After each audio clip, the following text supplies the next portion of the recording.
Yes, yes. Today we have a very special guest, my guy JK, JAIRUS McKay. He's in the building. He'll be attending that Golf South Unlimited basketball camp coming up this weekend. So if you ain't in the building, that's on you. Hopefully you got a situation you could work out.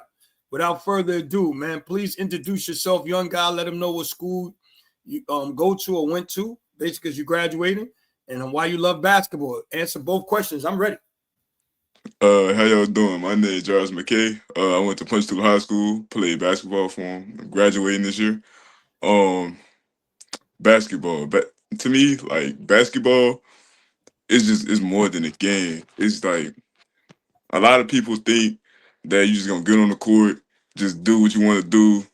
Yeah, that ain't how that works. You gotta actually put in the time and the work. Basketball is gonna show your character, and that's how it is with me. Basketball. It came from a long way with me. I've been starting playing basketball since a young kid. Um, I always loved the game. My dad, he always pushed me to do what I had to do, show people that it's just it's a whole different ball game from a person that just want to play it or somebody who loved the game. Um, Pretty much basketball is to me is really life. Like you know, Yeah, really put it. let's It's really life. basketball is the game of life in so many ways, right? Because you're It's, gonna find out who you are, you're gonna find out what people is about, and you're gonna find out what true competition is. So one of our themes for our camp is always one of my themes for life is go you, go me, go us.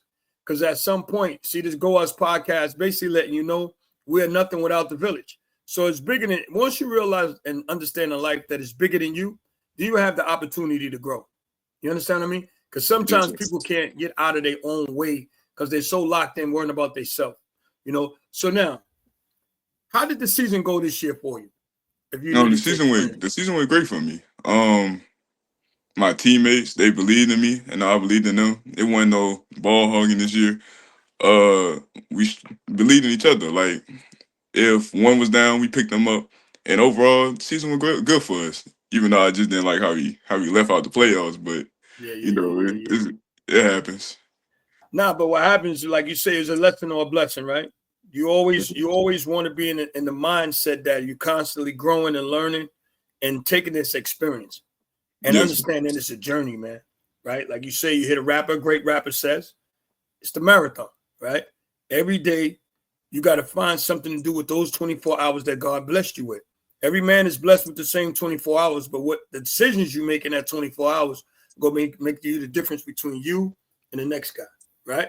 Because that man is created equal, but our outlook on life is always different. How much work we're gonna put in is gonna be different, and the way you deal with decision making, that's gonna determine what you do with them 24 hours. So let me ask you this: what keeps your drive to want to play at the next level? Where you get that drive from? My dad, I ain't gonna my dad started everything in me. My dad used to constantly get on me, to make sure like don't get too comfortable where you at. You might score this many points, you might score that many points in one game. Don't let that get to your head. Celebrate one day, next day get back to the grind, get better and better. The main focus and what drives me is the love for the game that I have. It like I don't know, like I wake up basketball. It's just the love of the game. Like that's Listen, all I have for it. I think you're one of the few guys in the interview that might have lose the love for the game the most. I think that's impressive, to be honest with you. I like the fact that you love it because there's so many guys that like basketball, but they're not willing to grow with the game, right? Like I Yes, have a sir. few guys that went to junior college. We got them in the school, and they want to just walk in the building and just start.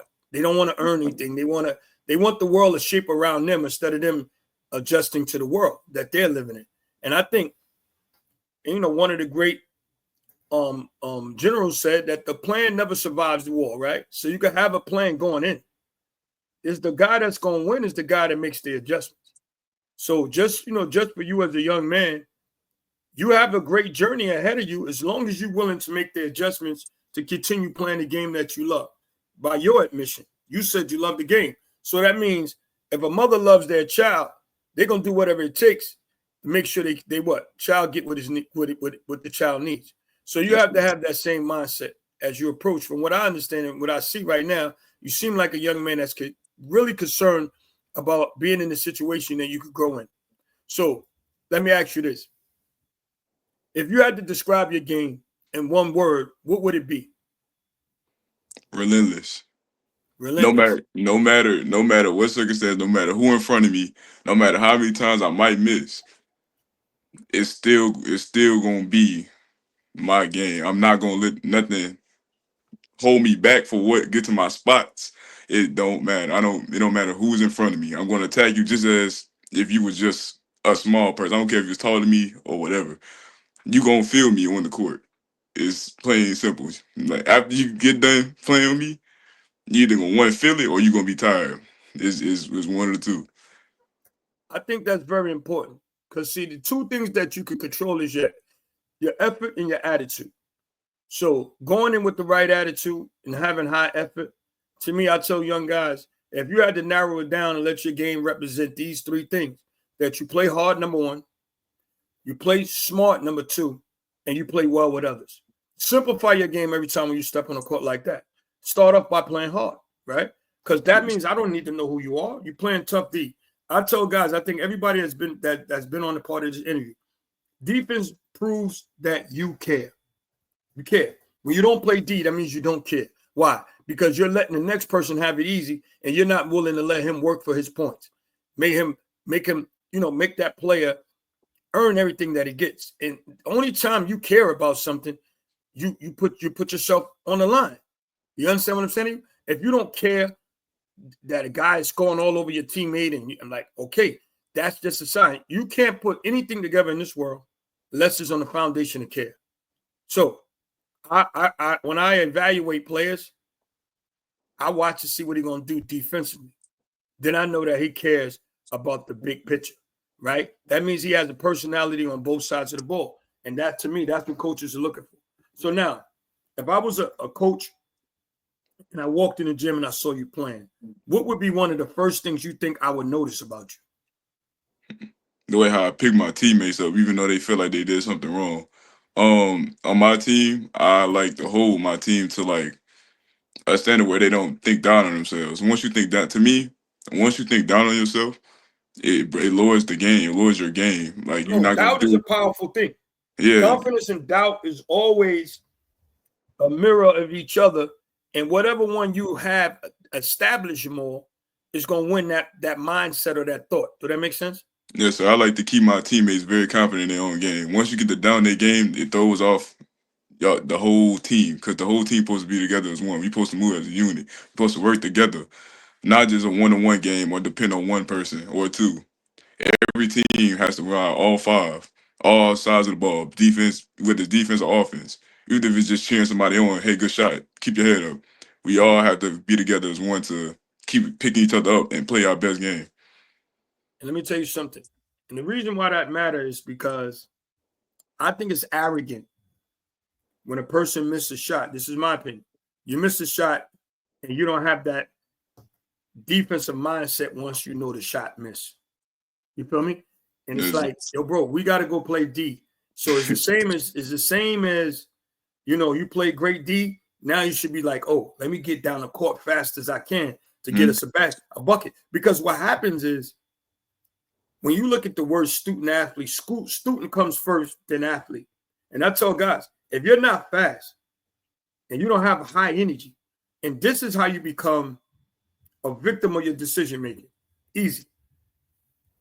You can't match the intensity that you never created for yourself.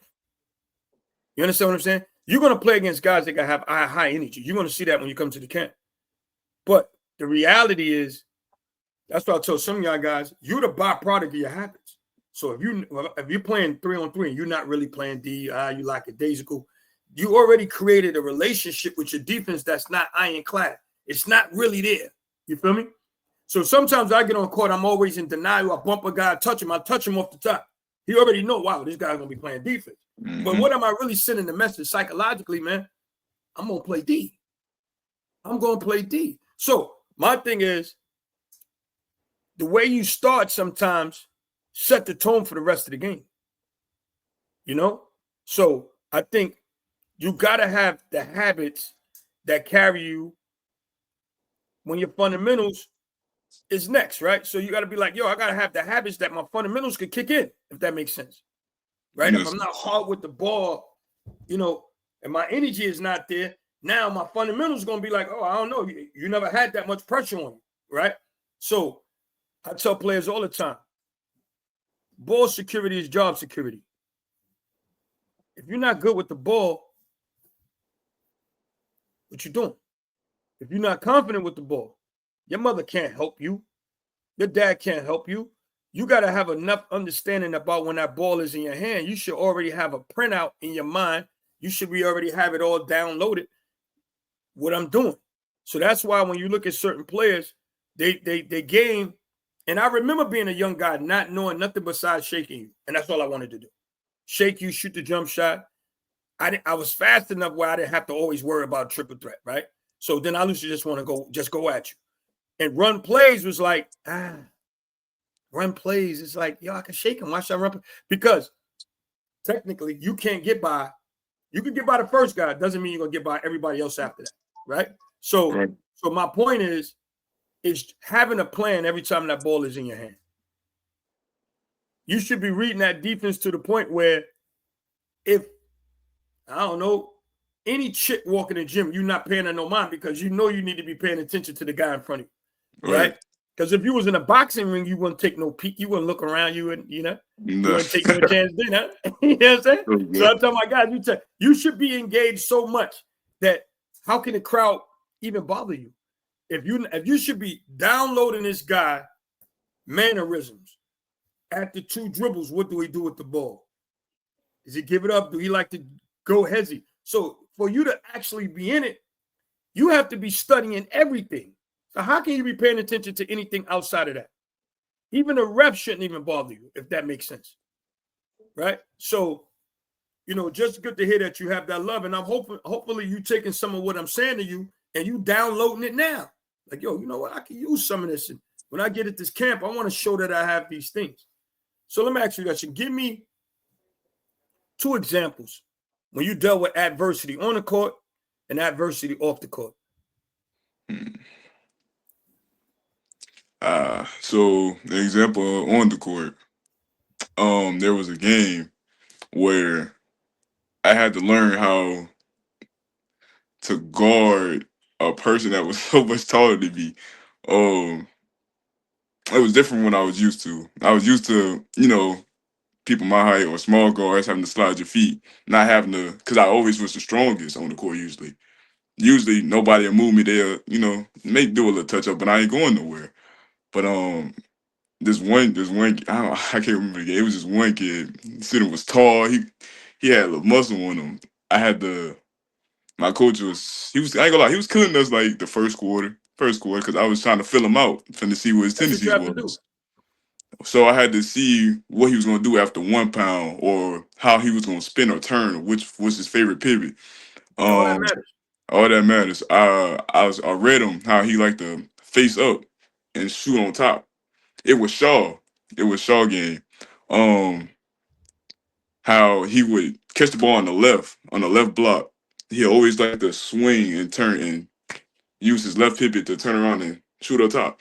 And if he didn't have that, what was his go-to move? What was his counter after that? His counter was always the one pump, and then spin off. So I had to figure out how to counter that. Either beat him to the spot or make sure he just don't ever get the top and send him to my help. So to me, that was my biggest adversity, because I never had to play like a person that was so much taller than me, to the fact that even if he didn't have to shot off, he always could counter. Yeah, always can counter and get on top of me. So I had to think about what I had to do to stop him. It was simple though. All I had to do was like play the shot a little bit, but get a little bit lower. Even though he's taller than me, might be stronger than me, the lower you get, he not gonna move you.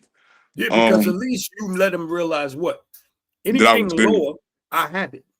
Right? I was if there. you go to your Every dribble in time the he morning. bought every time So he had to be, there you are. Yeah. No, but that's the rules of engagements that I'm talking about. If you're really into the rule of engagement, you're looking at it all and say, okay, he beat me with what?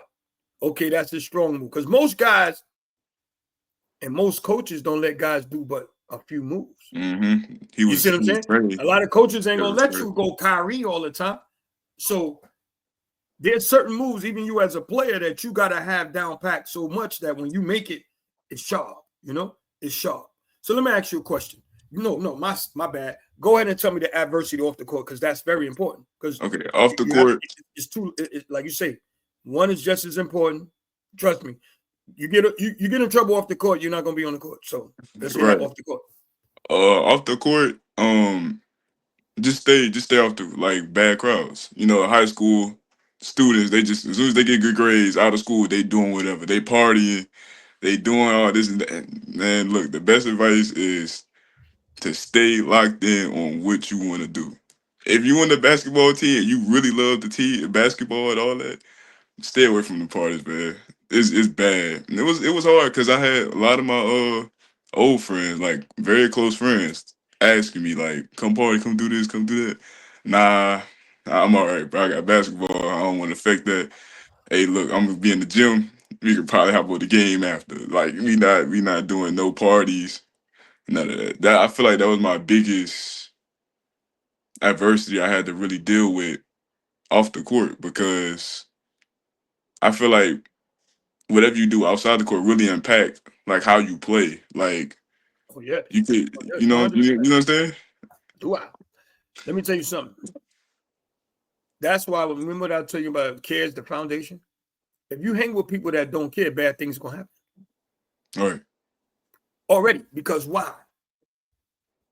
They don't care allows them to think and act a certain way automatically. So let's say you hanging with him one day, and he don't care about your future or his own. He get into something with some guys because he don't give a damn. So now that foundation of care, now you can't change where your location is, right? You in a location with a guy that don't care. That's why you got to be around people with like-minded people that have a lot of goals. Because a lot of times, manhood is predicated on taking a risk. You see what I'm saying? Manhood is predicated on taking a risk or being man enough to say the risk is not worth it. Now, you don't get more credit for saying that it's not worth it. You see what I'm saying? You get more credit for taking the risk. You go, you do this, you ain't scared, whatever. Okay. Now, you can make the choices, right? You could do anything you want in the world, but you don't have you have your freedom of choice, but you don't have freedom of consequence. You understand what I'm saying? Yes, sir. You don't have the freedom of like in some areas, you can't choose your own consequences. You can make your choices, but you can't choose the consequence. So, just to let you know, man, you have to understand like-minded people, and a lot of people actually lose their careers at parties. They do. Coming from the party, going to the party, XYZ, just trying to have a good time. That's why you have to be very careful or be strategic at how long you're gonna be at the party and stick to that. Say, yo, I'm gonna be there 1 hour. The people be like, yo, man, where you went? You left. Yeah, I'm gonna go to my car right quick and just break out. People be like, yo, where you went? Yo, where you at? Because you know what? I can feel when something ain't right. Right? You don't wait for the element. Because why? There's no toughness when somebody is doing something out of control. You more of a sitting duck. So I'm glad that you understood that early in life and dealt with that kind of adversity. So right now, what part of your game are you training and working on, or what part, you can answer that, what part of your game you working on, and what part of your game you feel you need improvement on? Okay, right now I'm working on more of an outside shot. My whole high school career, yeah, I shoot a couple threes. I wouldn't miss all of them, obviously, but my mid range, it was already there. I never had to is mid range going up bucket. Most How people tall are you? 6'5". Oh yeah, you bigger than I thought. Taller than I thought. So you're 6'5". All right. So that's the part of your game you're working on, your shot. Yes, sir. I never What had area you feel you need to improve in? the area I feel like I need to improve in. Let's see, maybe learning how to control, like not how even how to control, just to know like basically control the offense better. when the offense just sitting there, not moving, just watching one man do one job. I want to learn how to talk to my teammates and let them know, like, let them move and cut, because dribbling the ball or giving them a good pass never been a problem with me. Back then I always used to play street ball, so dribbling, you had to pick all that up on the fly. Dribbling, passing, shooting mid range, it's never been a problem with me. Yeah, that had to be the part I have to work on my game with. Just letting them know, like, move around, just don't sit and watch, and keep lifting them up and keep making sure they know, like, just don't sit and watch. And it's easy for the defense to sit there and catch their breath while we going back on defense. They moving, cutting, and we not getting no breaks. How they tapping the break on us on offense. Let me tell you something. You know what I learned? You know how coaches say, yo, you got to bump the cutter? I used to like bumping the cutter for the reason that I think it's a message being sent every time you cut, right? It's like, boom. The first thing they do, they get upset. All right. And I don't bump them every time. I start bumping them with at the right time, right? Then I'm touching them. So what am I really creating? You really messing with their message mind. in the mindset that, man, this dude is extremely smart, or he's trying to rattle me, right?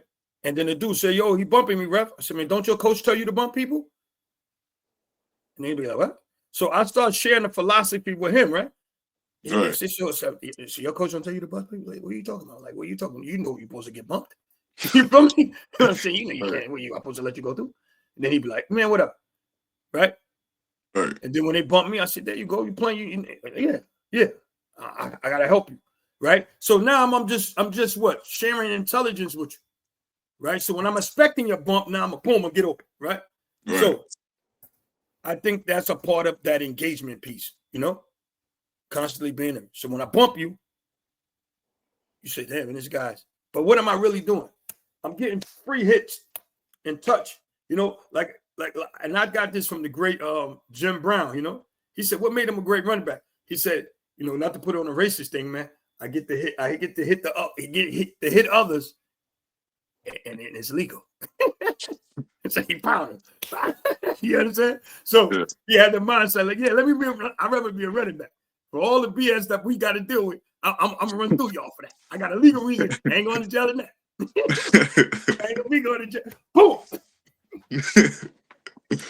So, you know, and that's why I tell a lot of people not to go LeBron and Michael Jordan. And I'm telling you, bro, that was a different time where everybody would touch you, bro. Yeah. So just think about Detroit. People are like, oh, it's the same. No, bro. Detroit was to send 3 guys to hit Michael Jordan, right? Bad boys. 3. Only one person is getting the foul. You understand my point? So they like, we're going to tear him up. So imagine you get hit by 3 people hit you every time. Ref only go call on what's one he picked. The other 2 smiling. They already smashed you. You get what I'm saying to you? So I'm telling LeBron, bro, those was not flagrant fouls, homie. There was no such thing. The regular fouls. Pick yourself up. You get what I'm saying to you? So it's the same reason I'm telling you, like, the physicality was so different. Plus, they wasn't paying you a lot. Think about it. Michael Jordan, the most money he ever made was like 3 or 4,000 a year. I mean, 3 or 4 million a year. Then eventually at the end, he wound up getting 30. So imagine all that he was getting. When he was getting pounded, he was only getting like 3 or 4 million a year. So you know how tough you got to be. You ain't even getting paid 60 and 50 like they're getting paid today. So now, so you think about it, the owners say, yo, look, I'm paying this dude $60 million. We got to come. They can't hit him like that. You feel me? That's what I'm trying to tell LeBron. No, they can't hit you. LeBron, you would have been hit because you're big. They hit big people more. That's what I'm trying to tell you. You came in with the muscle. Them big dudes were, yeah, what you got with all that? And I'm telling you, I have people, they hit big guys more. They think they're supposed to hit you and you're supposed to take it. You talking about Michael Jordan, 6'6", 200 pounds. You probably 200 pounds. How much you weigh? 200. Imagine the Detroit Pistons hitting you. Pow! All 3 of them. So Great interview, man. I'm gonna close out a little bit, but I'm gonna ask you a few more questions. How did Yes, you sir. balance academics and basketball? Because it's a hell of a juggle. Yeah. So what I'll do, right? Like even before practice, used to have study halls. I used to have to utilize them. My Always study. coaches. Let me tell you this: as soon as you get your coursework in college, I tell every player this. This is how I got out. Find out where all of the tutors are. Mm-hmm. As soon as your freshman year, you're gonna have a chance to start the clock back as a freshman again because you're a senior now. Make sure you get all of it where every tutor's at, because basketball players get tutors anyway. But make sure you find out, because everybody teach differently.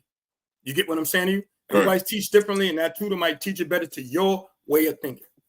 So find out every single class. That's how you keep your A. But go ahead. Tell me about the balance.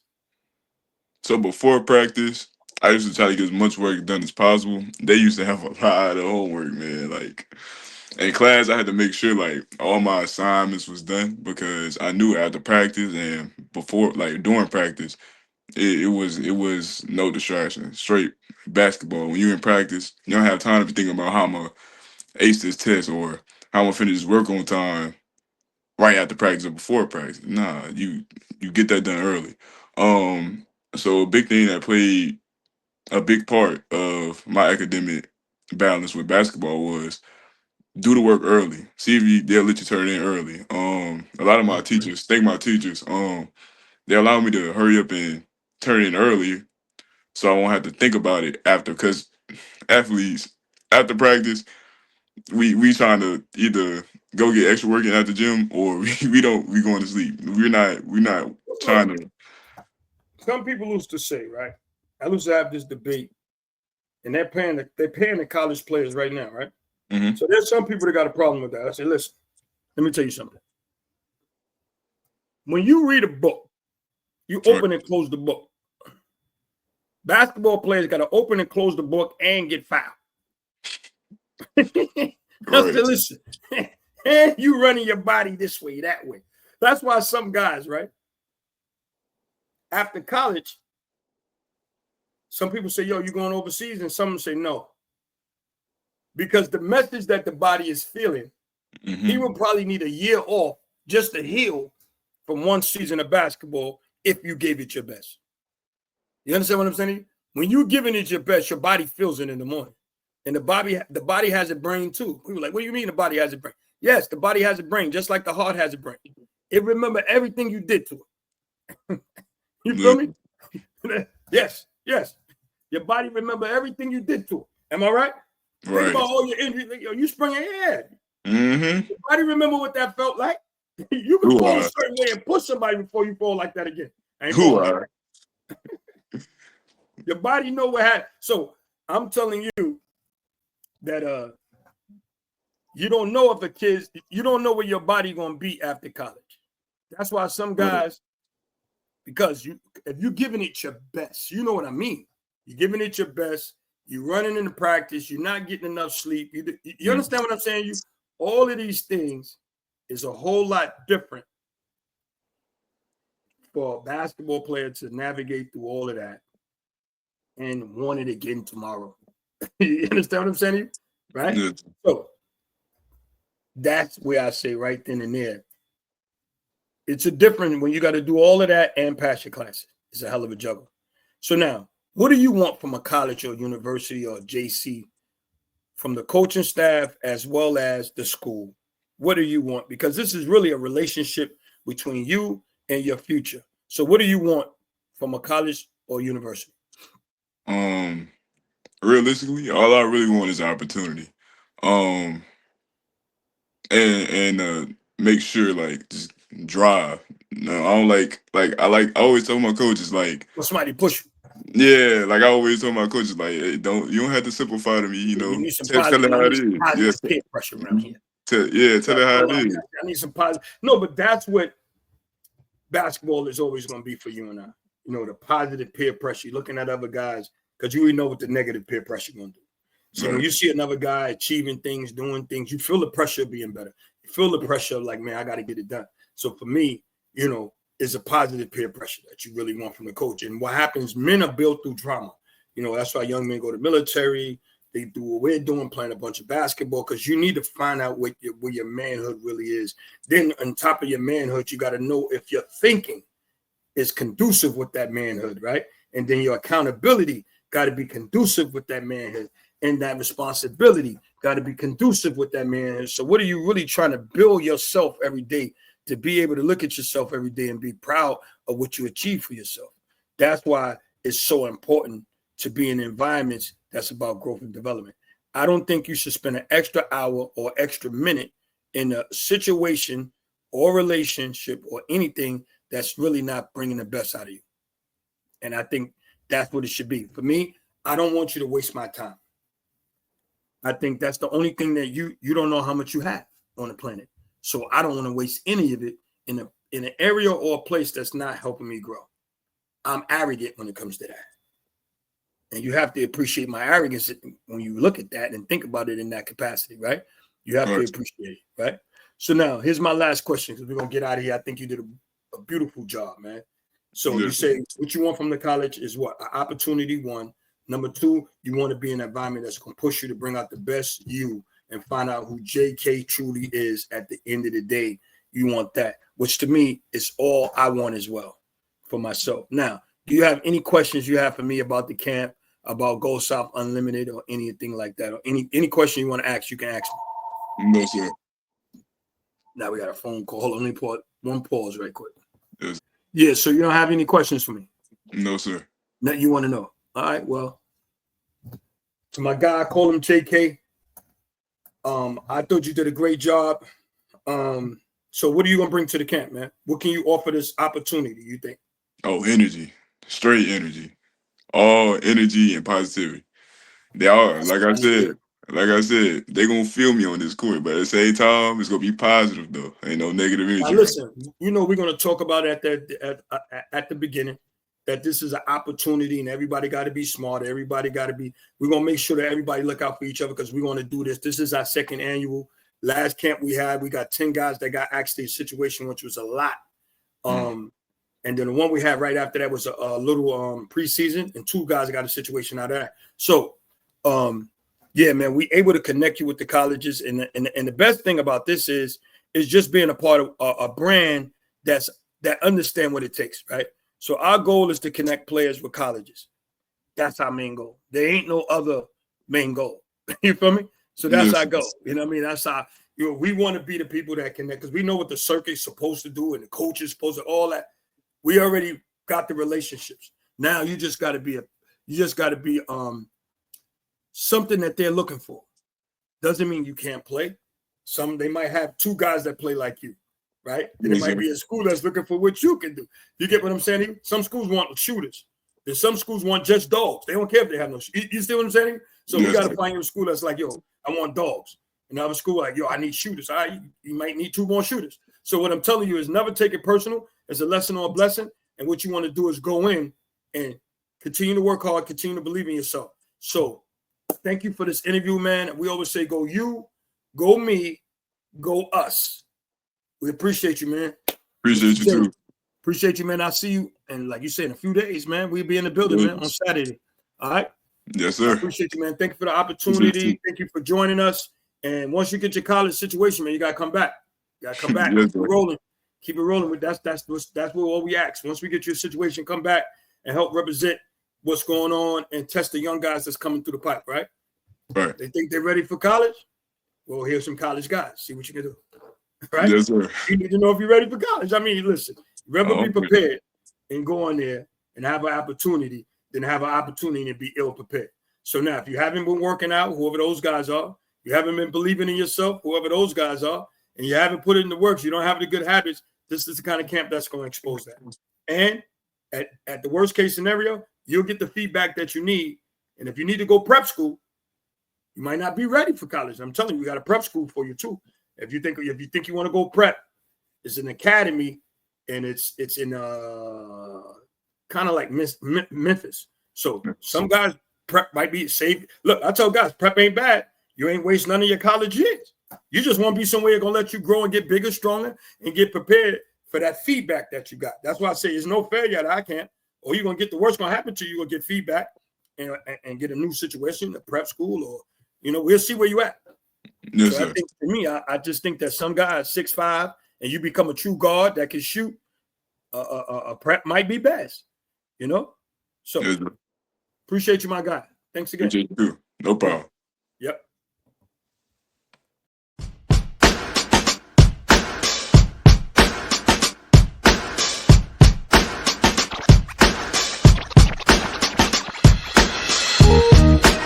Thank you.